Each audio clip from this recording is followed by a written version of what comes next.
আল্লাহ বলেন আমার ইবাদত যদি করতে পারো দুইটি জিনিস দিয়ে আমি আল্লাহ তাআলা তোমাদেরকে ধন্য করব।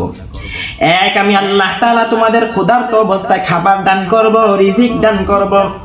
দুই, আমি আল্লাহ তাআলা তোমাদের সম্পদ দান করব এবং কি বিপদের সময় আমি আল্লাহ তাআলা তোমাদের নিরাপত্তা দান করব। আল্লাহু আকবার। শুধু তাই নয়, শুধু তাই নয়, দুনিয়ার প্রতিটি কাজে কাজে যদি আমার আল্লাহকে স্মরণ করো, দুনিয়ার প্রতিটি কাজে কাজে যদি আমার রবকে স্মরণ করো, তোমার রিজিকের অভাব হবে না, তোমার সম্পদের অভাব হবে না, তোমার টাকার অভাব হবে না, ধন দৌলত অর্থ সম্পদের অভাব হবে না। অতএব মুসলমান, সময় থাকতে আমার আল্লাহকে স্মরণ করো, সময় থাকতে আমার রবকে স্মরণ করো। আল্লাহকে ডাক দিয়া জীবনের গুনাহগুলো মাফ করে ফেলো। আল্লাহকে ডাক দিয়া বলো, হে মালিক, দুনিয়ার মধ্যে এমন কোন গুনাহ নাই আমি করি নাই, দুনিয়ার কোনো এমন কোন খারাপ কাজ নাই আমি করি নাই, দুনিয়ার মধ্যে এমন কোন গুনাহের কাজ নাই, জিনাহের কাজ নাই আমি করি নাই।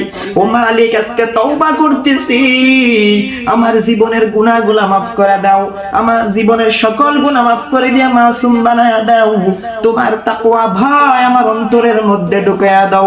বান্দা যদি খাঁটি তওবার নিয়তে তওবা করতে পারো, আল্লাহ তাআলা বলেন বান্দা চাইতে দেরি করবে, আমি আল্লাহ তাআলা বান্দার মনের নেক আশাগুলা কবুল করতে দেরি করব না।